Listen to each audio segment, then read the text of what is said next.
What's going on, you guys? Frost here, and I'm back with another guide. This time, we'll be talking about Rek'sai jungle. The following subjects will be mentioned in this guide: champion description, abilities, leveling order, runes, masteries, the item build, and ending off with the jungle routes. If you want to go to a specific subject, you can click on it right now.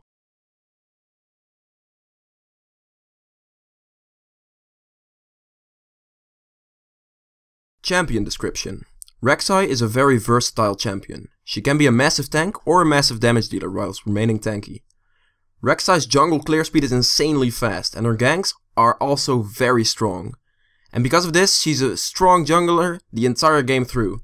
You can really make good use of her tunnels and ultimate to farm and counter gank. This is why I always try to make sure I have a couple tunnels set up for this. As far as weaknesses go, Rek'sai pretty much has none. The only problem is she has a hard time sticking onto mobile targets.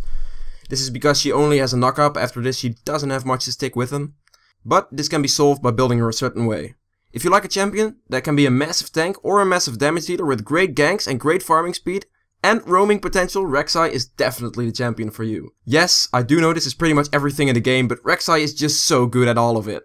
Rek'sai's abilities. Before anything, let's first get into her fury. Rek'sai's abilities have no cost. Her secondary resource bar instead displays her fury. Rek'sai starts the game with 0 fury and can have a maximum of 100 fury. Rek'sai will generate 5 fury whenever she hits an enemy with a basic attack and 10 fury whenever she lands a Queen's Wrath, Unborrow or Furious Bite. Fury will decay at a rate of 20 fury per second if she has not gained any in the last 5 seconds. Her passive, Fury of Rek'sai. Activating Burrow with Fury will grant Rek'sai this passive for 5 seconds, and causes Rek'sai's next source of Fury generation an additional 15 Fury. When she remains burrowed, she depletes 20% of Fury every second to restore some health. The health restored is based on the amount of Fury to spend, maxing you at 25 times Rek'sai's level in health over 5 seconds, when you burrow with 100 Fury. Once Rek'sai is at full health, her Fury bar will stop depleting. Her first ability, Queen's Wrath and Prey Seeker. When unburrowed, you'll have access to Queen's Wrath, making her next 3 basic attacks within 5 seconds deal bonus physical damage to her target and all surrounding enemies. When burrowed, you will have access to Prey Seeker. This enables you to fire a long-range skill shot which detonates on the first enemy struck, dealing magic damage and revealing all non-stealth enemies for 2.5 seconds. This ability is Rek'sai's main source of damage, and is the reason she farms the jungle so quickly. The way you want to use this skill is walk up to an enemy in burrowed mode, then Q, quickly hit W after, and after that start bashing them with Queen's Wrath. Her second ability, Burrow and Unburrow. When you are unburrowed, you will have access to Burrow. Rek'sai will burrow into the ground, reducing her sight radius to 250 and disabling her basic attacks. But she gains some flat movement speed, the ability to ignore unit collision, and Tremor Sense. Tremor Sense will show you where moving enemies are in the fog of war, but this doesn't grant vision. When you are burrowed, you will have access to Unburrow. Rek'sai will burst out of the ground, dealing physical damage and knocking up all surrounding enemies for 1 second.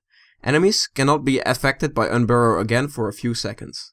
Use this skill to get around the map faster and spot any enemies close to you when you are invading or getting invaded. This skill is also what makes Rek'sai's ganks really strong, because generally a 1 second knock-up will be enough to kill the target or force their flash. Quick FYI, always try to unburrow manually, since this will make it so that there's no delay and you will start auto-attacking right away. Her third ability, Furious Bite and Tunnel. When unburrowed, you will have access to Furious Bite. Rek'sai bites the target, dealing physical damage that increases with the amount of Fury you have. If you have a full Fury bar, this skill will deal true damage instead. When burrowed, you'll have access to Tunnel. Rek'sai digs in the direction of the cursor, leaving behind 2 connecting tunnels. You can interact with either of these entrances to traverse through the tunnel. Traversing through the same tunnel has a few seconds cooldown. This is shown by the bar above the tunnel. The tunnel part of this skill is very useful, and I have some places on the map where I would always like to have a tunnel if possible. I'll show it quickly right now on the screen. Furious Bite is pretty much only used as an execute. The only thing you want to keep in mind with this skill is that you want to hang on to it until you have a full Fury bar to get the maximum potential out of it. Her fourth ability, Void Rush. Rek'sai passively gains bonus attack speed scaling with the level of the skill. 20%, 40%, 60%. The active, Rek'sai targets one of her tunnel's entrances and begins channeling for 1.5 seconds. This can be interrupted by simply taking damage from champions or turrets. If the channel is successfully completed, Rek'sai will burrow into the ground and rapidly dash to a targeted tunnel. This effect can be used in combination with home guards to get a fast catch or a gank off. Also, don't be afraid to use a skill to get back to your jungle faster to farm. However, only do this if there isn't an objective to get, like Dragon or Baron. Leveling these abilities. I take Q on level 1 since this is your best source of damage. I take W on level 2 so you can make use of the heals from your passive, as well as getting more damage from both Qs and the knock-up. On level 3 I take a second point into Q for a better clear speed in the jungle. Getting E before level 4 is pointless, unless you have a good window to gank with it. As far as maxing goes, max Q first for the most damage output. After that, you want to max your E second for a lower cooldown on your tunnels, as well as more damage output to execute someone with on a full fury bar. And max your W last, since you only need 1 point into it for it to be useful. Level up ult whenever possible, as it gives you a huge increase in attack speed even if you don't use your ult that often. The runes. I take 9 flat 80 marks, 9 flat armor seals, 9 scaling magic resist blues and 3 flat 80 quints. I take flat AD because this offers you the best clear speed combined with the damage when you are ganking. I take flat armor to survive the jungle early, and I take scaling magic resist for blues due to the fact that you won't be fighting that many people in early game, as Rek'sai excels at bursting in ganks and farming incredibly fast. It will help you be tanky late game. The Masteries. I go 21-9-0 on Rek'sai. This offers you a lot of damage throughout the game, and the 9 in defense will help you with the jungle sustain early. As far as the 21 in offense goes, get Blade and Spell Weaving both, since Rek'sai makes very good use of this. And the way I build him, there is no point in getting the increase of AD in the Masteries. The item build. There are 2 ways of building Rek'sai in my opinion. Both of those ways will be shown to you right now. The first build is a damage oriented carry style of Rek'sai play, and the second build is a more full tank Rek'sai build with Cinder Hulk. Whichever one fits your playstyle best will be the one you should go for. The first build. This is the build I use on Rek'sai, and the build will only work if you keep farming. If not, this build will make you very easy to kill in the mid game and will put you very far behind. Now for the actual build. Start with a machete, 2 health potions and a warding trinket. After your initial clear, you go back and buy a Stalker's Blade upgrade and a pair of regular boots. I get the Stalker's upgrade because this allows me to stick to a target, which is her only flaw. Now, the first item you want to go for is the Devourer enchant to your jungle item. Get this as fast as you possibly can to start stacking it. After you finish this, you want to build yourself a cutlass, upgrading this into a blade. After I finish my blade, I generally go for home guards on my boots. 90% of the time, these will be ninja tabis. I will only get mercs if the enemy team has a lot of heavy CC. After you have finished your home guards, you want to go to either build a black cleaver if you're extremely fat at this stage. If this is not the case, you want to get yourself a GA and a Randuin's. Whatever you build first out of these 2 items will depend on what you're against. A more AP or AD heavy team. Against an AP heavy team, get your GA first, and against an AD heavy team, get Randuin's first. If you didn't get fed and bought your cleaver before building these 2 items, build it now as a final item. And eventually, in the late game, I replace my boots with a Trinity Force. This item will offer you some more damage, a bit of tanky stats, and the movement speed you need. In case the game goes on for 50 plus minutes, and you need to be tanky and already have 6 items, and sold your boots for a Trinity Force, my advice is to sell your Devourer, even if it has plus 100 stacks. It's magic damage, so it falls off late game along with everything else. It still does great damage though, don't get me wrong, but it's still better to buy a tanky item due to the high amounts of damage being poured out at this stage of the game.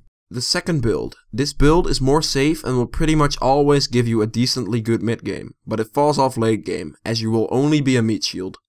There is nothing wrong with being a mid shield at this stage if you trust your team, but I wouldn't recommend that in solo queue. Now for the build.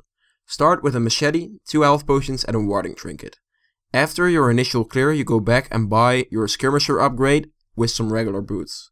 I get the skirmisher upgrade for this build because it reduces damage you take from the smited target to allow you to survive even more damage.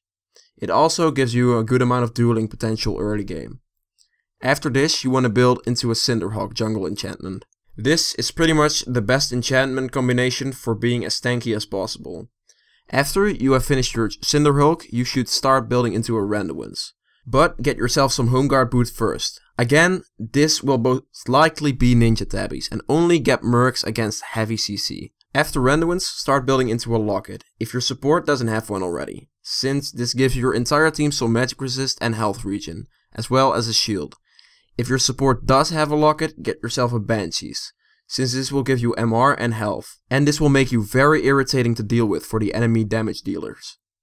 At this stage, I like to get a Frozen Metal on Rek'sai, because this will allow you to slow down the targets on the enemy team, so they cannot get away from you. This will make it easy for your team to follow up with some damage onto the target. And as a final item, I either build a Thornmail to deal more damage to the enemy AD carry, or a Banshees if you got a locket earlier and you're against a lot of heavy AP damage.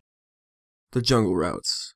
Starting off on the blue side of the map here, my friend helped me here and with his swag packs the F skin, so he wanted that to be mentioned. So anyway, for as far as jungle routes go, this is not the jungle route you generally want to do. You probably always want to start on Gromp because this is the most efficient way for Rek'sai to clear with the most amount of value and time spared, basically, because this route takes you a couple seconds longer, basically. But strats for killing camps real fast is you want to go to a camp in burrowed mode, preferably. Then you queue the camp first, unburrow manually, do a regular auto attack, and then start queuing.